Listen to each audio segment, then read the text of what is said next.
Hi, everyone, and welcome to Let's Talk Risk, where our mission is to engage, inspire, and empower the global community of risk practitioners. I'm your host, Naveen Agarwal, and today I'm super excited to welcome my guest, Pujitha Gourabathini. She is a manager of quality assurance and risk management at Becton Dickinson, but she is very active in this field and sharing her knowledge very openly with everybody. Really looking forward to this conversation with Pujitha, where we're going to focus mostly on connecting risk management with design controls. With that, Pujitha, welcome to the show. How are you today? Thanks, Naveen. I'm doing well. I'm really excited to be here today. Thanks for having me. Wonderful, wonderful. So, Pujitha, why don't we start by first you sharing your career journey? What got you into the world of quality and risk management, and what do you find most exciting about this? Of course. So I started my career in the medical device industry in 2017, and I got introduced to risk management.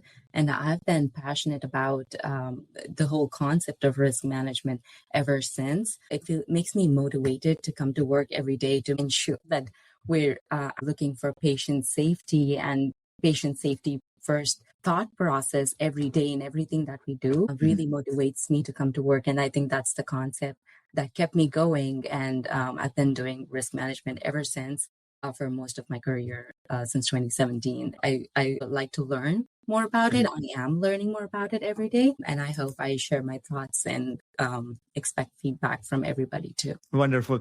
So it's great to hear that you see a direct connection between your work and how it helps so many people in the real world by improving patient safety, bringing new innovation to market. But what I really, really admire a lot about you, Pujitha, is that you're so open to sharing your expertise, but also learning from everybody. And guys, I'll just mention that Pujitha has been writing on a platform called Medium. She shares many articles, many insights in those articles, and I encourage everybody to check it out and also look for her posts on LinkedIn. So, Pujitha, let's continue our conversation today. We want to talk about this connection between risk management and design control, which seems to be very challenging in the industry. And I know FDA has expected this for a long time under quality system regulation, but now under QMSR, this is going to be even a bigger expectation and a more explicit requirement.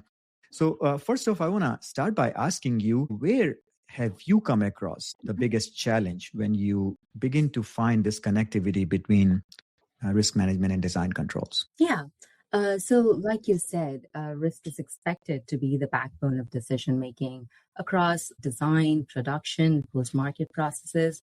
And the intent is clear, right? That risk management is not just a compliance checkbox, but it should be a living framework that ensures patient safety, product quality at every stage. When I think of design controls, I think of the new product development phase.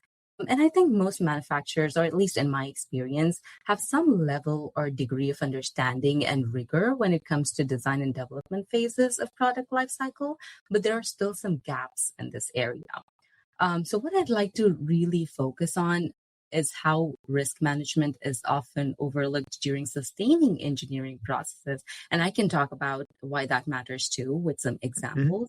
But let's start with new product development, right? Traceability of risk into design inputs. Risk analysis often sit as a standalone documents, and they don't consistently and necessarily flow into design inputs, whereas that is the expectation. Design inputs must explicitly reference and trace to risk analysis and identified controls. Similarly, design outputs also must show risk controls realized in the design, enabling traceability to verification. That brings to my next point, or the next challenge or gap that I've seen, is the sample size for verification testing, right? They don't often get their inputs from risk management file and are not scaled to patient impact, which means, are we even testing for the real world impact? And that brings me to the next big gap, which is verification evidence, like test evidence. All of this is design controls, right? So at every stage of design controls, we're trying to map it to the risk management file and get inputs, but it is also a handshake where design controls feeds into risk management, and risk management must feed back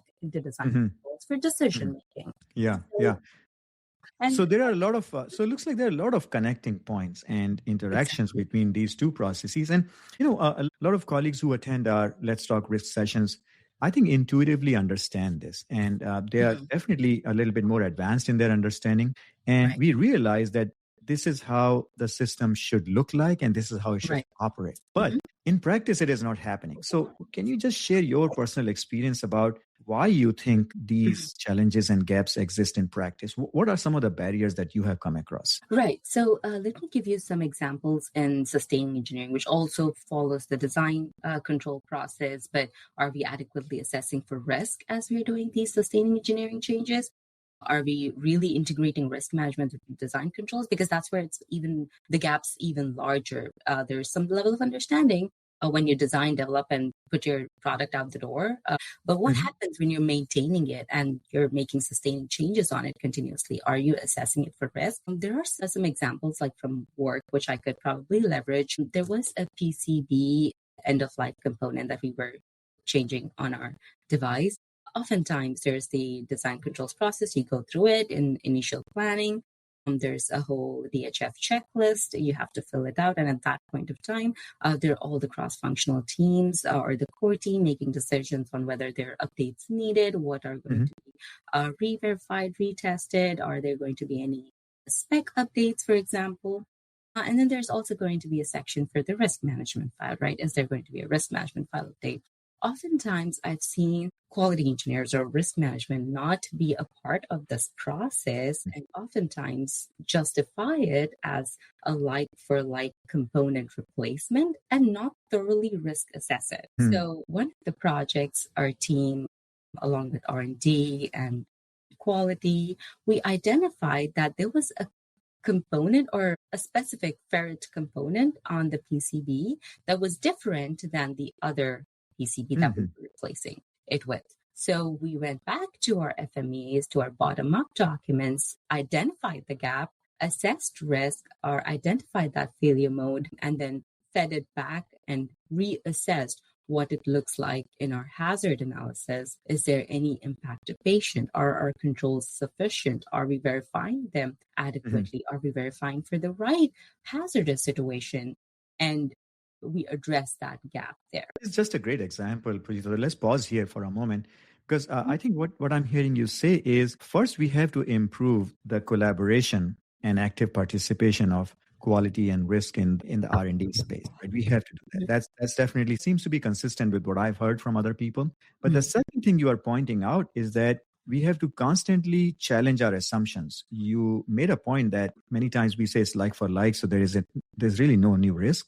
But we didn't really go in too much detail. And you mentioned that just a difference in one component can actually change our risk level, or it can relate to failures in a new way. I'm very curious to ask you, though, continuing on that path. And again, you don't have to share with us any proprietary information, but to the extent you can, I'm curious, in this case, what prompted you to actually look further in that particular scenario where just one component was different?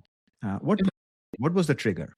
So as a part of our process, we started looking at the entire DHF checklist instead of looking at just the regulatory justification or a high-level design change justification. We started looking at every single document that is being touched as a part of that project.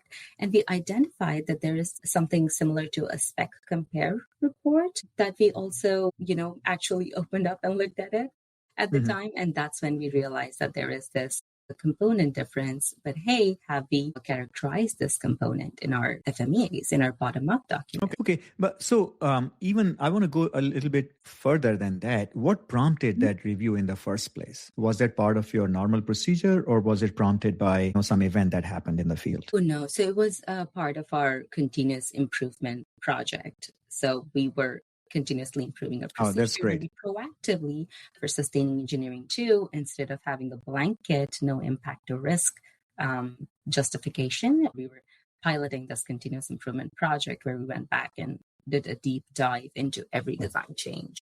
I got you. So this is actually an amazing insight for us to share and emphasize. Do this actively and not wait until an event happens that you have to now do it reactively. Make this part of your continuous improvement effort. Pujitha, we're getting some interesting comments from our audience. I want to share that with everybody. Like for like must include form, fit, function, and performance. Too often, this last one is not assessed or forgotten entirely. Does that resonate with you? Absolutely. Yes. Yes. So we need to improve our understanding of, what is like for like, and not take it just on the surface. We have another comment here where Andy is showing excellent example of how easy it is to overlook that kind of change and how a component swap could invalidate previous analysis.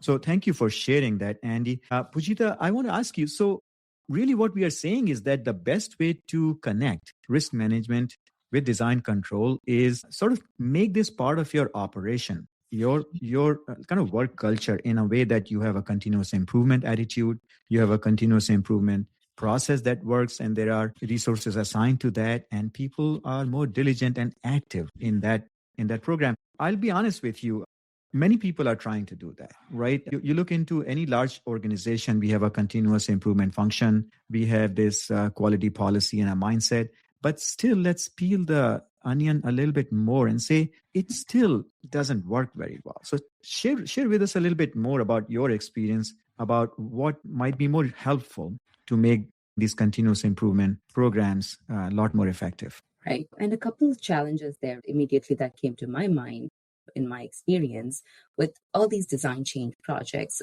or improvement projects, there's tight timelines. That is number one challenge, in the tight timelines actually leading to assumptions that there is no impact to any risk management documents and so on and so forth, but also awareness. A lot of times, these changes are owned by a function that is outside of quality. And they might not be aware if you're not actively engaging the entire core team for your design planning or design change planning. But you might not be aware of all the nuances. So there's the awareness aspect of it, where, even the functions owning these design changes must think of patient safety first. So bringing that awareness, but also there's going to be the timeline challenges, which I think there's not a lot we can do about. But once we are able to bring these awareness throughout the organization, and not just your quality group, but throughout the organization, and making it part of your goals and performance indicators, probably is one of the ways to address it. Yeah. Well, that's an excellent point, and I see in that idea an opportunity for all of us in quality and regulatory and risk to play a bigger role. Is it not? Like, I think not everything can be proceduralized, and many times we get confused that, we set up a procedure, people will follow it. No, it doesn't work that way. I think we have to build relationships. We have to reach out and also not be seen as someone working against the timeline. Timeline pressures are going to be there. In fact, personally, to be honest with you, I feel it's good that we work under a sense of urgency, that we're not delaying unnecessarily, because any day that a new product or an improved product doesn't reach the patients actually is more risky, in my opinion, than otherwise. So we need to accelerate product innovation, but we need to do it responsibly. And I think that is where we have an opportunity. How can we, that's a missing piece. Like we say that, okay, put it in the procedure, the risk management output should go into the design input. That's in the procedure, but to operationalize it, I think we have to sort of promote this culture of collaboration and relationship building. How do you feel about that? And have you seen that working in your previous experience? Yeah, absolutely. And Naveen, before we move on to that question, I wanted to address your timeline and the speed to market aspect of it, right? Oftentimes, this lack of collaboration leads to a point in the project where we're too late, or we realize that we haven't risk assessed this appropriately too late in the project, that we have to go back and rework. And that oftentimes doubles the timeline that was initially planned. So early planning helps. I just wanted to bring that there. But collaboration has helped, definitely, in my experience. It just takes time and it takes patience for quality professionals who are facing these every day, right? When you look for a gap, there's only so much that you can put in your procedures, to your point, but actually creating maybe lunch and learn programs or some sort of a relationship building with other functions, project management groups, or any other groups that own these design changes, and socializing the concept of risk management with them has helped me, making them realize what it means, right? In this case, we had examples of it was too late and we had to hold off the change from being implemented because the risk was not appropriately assessed and we had to go back and characterize it. So making them understand timelines, basically talking the language of that function, right? What is more important to them? To project management, it could be timelines. So if you tell them in that language that they understand and make them collaborate, it has worked for me for sure. So that, first of all, I'm very happy to hear that you have made quite an impact. But I can imagine it probably wasn't easy in the beginning, and maybe you faced some challenges and barriers or roadblocks. Can you share maybe from your experience what were some of your initial difficulties and how you overcame them? Yeah, my initial difficulty was having a forum, right? I didn't know where to start from, especially with the whole remote work culture. It is not easy to find a forum or go talk to a person face to face or a group of people face to face in a meeting room. So identifying where I should start from or who I should start from, finding that forum, finding that voice in my companies was the initial difficulty. But once I realized what could be a good forum to communicate and to bring awareness, Wonderful. That's awesome.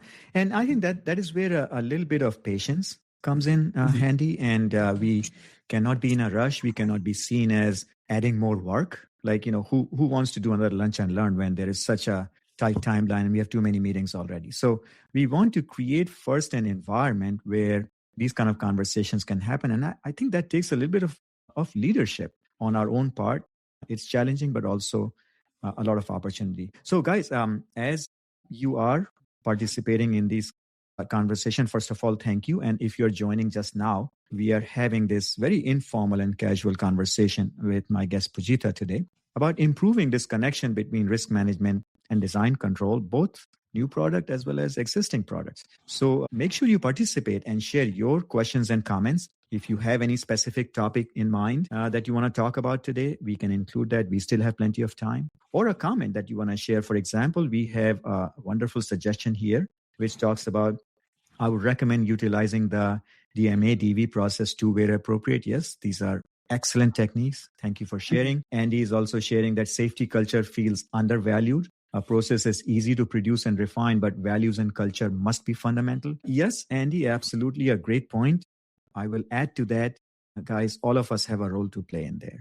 We can't just say that culture is top management and fine. You make it, you set it up and fine, I'm just a participant in that. But I want us to feel like we are actually an active contributor to the culture, and it's on us as well. So thank you for sharing all that. So Pujitha, let's continue. I want to talk a little bit more about sustaining engineering that you mentioned. First of all, many people may not be familiar with this term. So what does sustaining engineering mean in the first place? So basically, when you develop a product and put it out in the field, there's always going to be some sort of improvements that you make or some software upgrades, maybe design changes, mostly because of end-of-life components, maybe, or again, some improvements that you want to make to your design. Or there might be post-market data that informs that there might be events or there might be complaints that you might inform back into a design change or into some sort of an improvement to your device. So all of this falls under the sustaining engineering bracket. Now, generally, is that like a separate function or an organization? I'm trying to understand how it is structured. And again, it may be different in different companies, but what has been your experience in terms of the structure, the organizational structure that seems to make it work? So they're not different teams, or there's not a different function in what I've seen for new product development versus sustaining, but they're not different functional blocks. There could be different core teams, right? They identify it as a project. There is a scope around new product development versus each sustaining change or sustaining project. And then there's a core team identified cross-functionally for each of those projects. Okay. So it's not like a separate function, but more of a dedicated process, which has its own inputs and outputs and resources. I got you. Now, in what way is it connected to post-market surveillance? Is it part of it or different? Do they work together? How does that work? Because I would like to think that many of the sort of activities that you're talking about would be part of post-market surveillance. Correct. So post-market surveillance, in my experience, what I've seen is mostly data driven, right? So you look at the data out in the field and then you're feeding it back into your design decisions, process decisions, so on and so forth. So, of course, the design change or the sustaining engineering project does consider all of the post-market inputs coming in, but not all. It's the post-market data should inform design decisions, but all the sustaining design changes do not, what can I say, are not due to post-market. I got you. I think it makes total sense to me because, as we move into the space of more sophisticated technology, maybe AI, ML, maybe a lot of software, what I'm hearing you say is that there may be a plan in place already during the design and development phase to do sustaining engineering and changes actively and not waiting for the market to tell us through post-market surveillance. Exactly. What I'm hearing you say, did I get that right from you? Exactly, yes. Okay, so we have a comment here which I think resonates in this context, is that typically this would fall under engineering department to foresee what kind of changes might be needed to sustain this product in the marketplace. Does that resonate with you, or this could also be like, okay, so it's primarily driven by engineering, but quality and risk is also a key part of it, right? Exactly. Okay. Now, this is very encouraging for me to hear because my personal experience has been that once a product is developed and launched, first of all, it takes a lot of effort. But once it's launched, most of the engineering resources, they move on to the next new product. But what I'm hearing you say is that the life cycle of innovation is expected to continue as part of the sustaining engineering. Exactly. It might not be the same team that did the new product development, but there's always dedicated resources. Perfect. So we have a comment that we have not heard sustaining engineering. So I hope, Andy, we learned a little bit more about that today. But here, another comment says the original designers and the sustaining engineering teams are made up of different people. Details of design decisions must be recorded early to minimize redesigning the wheel.